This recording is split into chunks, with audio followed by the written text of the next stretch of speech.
Have you ever heard a secret that was buried for over 60 years? Something that could change the way we see one of the biggest legends in music history, Elvis Presley. Well, now, at 91 years old, the music legend Pat Boone has finally decided to break his silence about the whispers of rivalry between them. The man who once stood shoulder to shoulder with Elvis on the charts is telling his truth.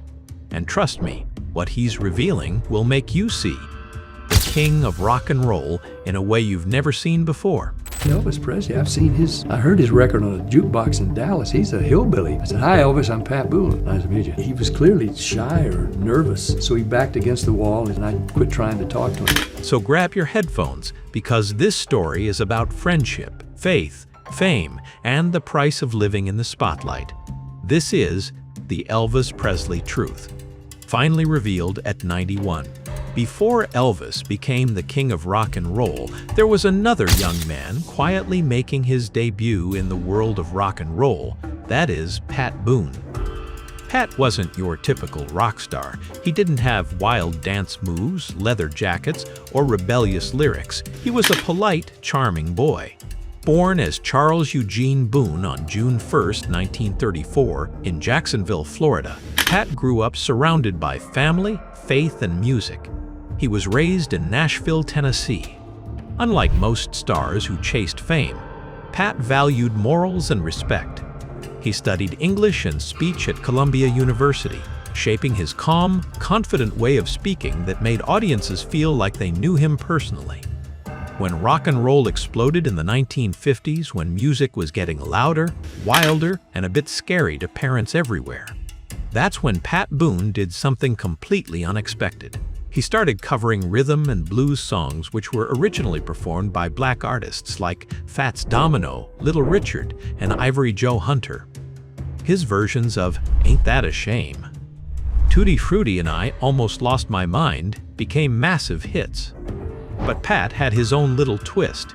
His renditions were softer, smoother, and more family-friendly. While the originals were full of raw power, Pat's style made them acceptable for white, middle-class families who would have never listened to rock and roll otherwise. Now, this move from Pat came with both praises and controversy. Some called him a bridge between black music and Americans. Others accused him of cultural appropriation by taking songs created by black artists and making them hearable or safe for white audiences. But one thing was clear. Pat Boone helped introduce the energy of R&B to millions who might have never heard it. And before long, he became the second biggest star of the 1950s, right behind Elvis Presley himself. Here's where the story gets interesting. For years, the media loved painting Pat Boone and Elvis Presley as rivals. They loved picturing them as the clean-cut church boy, Boone versus the wild rebel Presley, the angel and the outlaw. But as Pat Boone finally reveals at 91, the truth was far more complicated and, most importantly, far more human. He says, "People thought we were competing, but really, we were two guys trying to survive the madness of fame." Behind the scenes, Pat and Elvis shared something deep, a mutual respect and faith in God. They'd talk late at night about the pressure of being idols, about temptations, and about how fame could lift you up one moment and crush you the next. Pat remembers moments when Elvis would open up about feeling lonely, even when being surrounded by thousands of fans. He remembers the sparkle in Elvis's eyes when he talked about his music and the sadness that dawned upon him when he talked about his struggles in life. Pat says that Elvis wasn't the careless, reckless superstar people imagined him to be. But he was rather a sensitive soul and a man searching for peace, trapped in a world that worshipped his image but didn't understand his pain. It's heartbreaking, isn't it? We see photos of Elvis under the bright lights, in flashy jumpsuits, among screaming fans, and we think, that's happiness. But behind all this, there was a man who carried the heavy weight of expectation and isolation. And while many looked at them as competitors, Pat saw Elvis as a brother, someone who shared the same dream and the same fight. While Elvis was shocking the world with hip-shaking performances and rebellious lyrics, Pat Boone was doing something entirely different, and somehow, it worked. He was the safe rock star, the guy parents trusted. With 38 top 40 hits and over 45 million records sold, Pat became a household name. Songs like Love Letters in the Sand and April Love played in every home. He didn't just sing, he embodied an image of purity and faith in a time when rock and roll was often seen as dangerous and rebellious. And that's what made him special. While others burned out fast, Pat built something that lasted.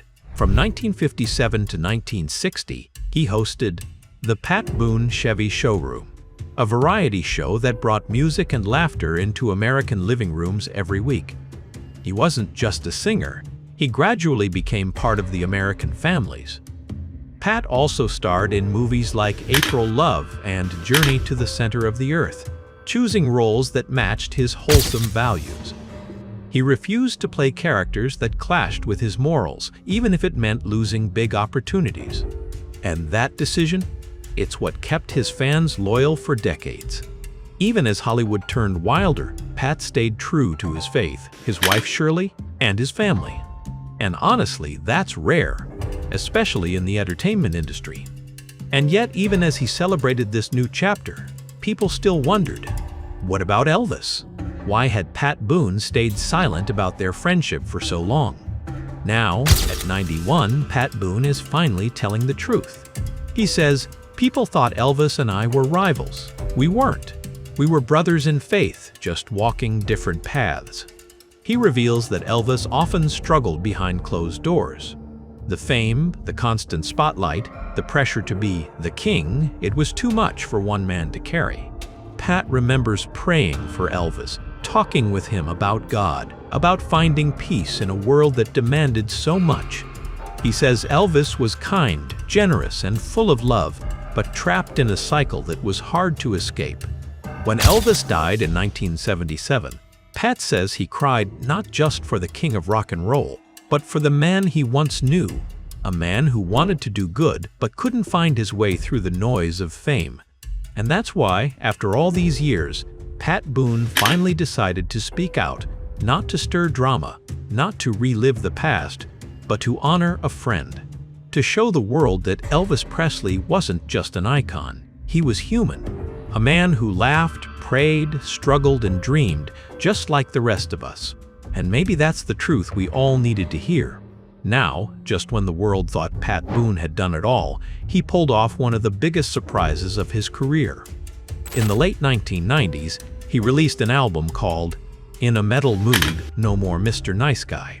Yes, you heard that right. Pat Boone, the wholesome Family Guy pop singer, just stepped into the world of heavy metal songs. Fans were shocked, critics were confused. But Pat? He was having fun. He turned wild rock songs into smooth, jazzy versions with his signature charm. And to top it off, he showed up at the American Music Awards wearing black leather, completely reinventing the picture he created of himself with humor and confidence. Some people didn't get it, but others loved it, because that moment proved something powerful. Even in his 60s, Pat Boone wasn't afraid to take risks. He wasn't stuck in the past, he was evolving, laughing at himself, and enjoying every minute of it. That's the mark of a true artist, someone who never stops growing no matter how old they are. He used his fame to help others, support charities, and speak up for what he believed in.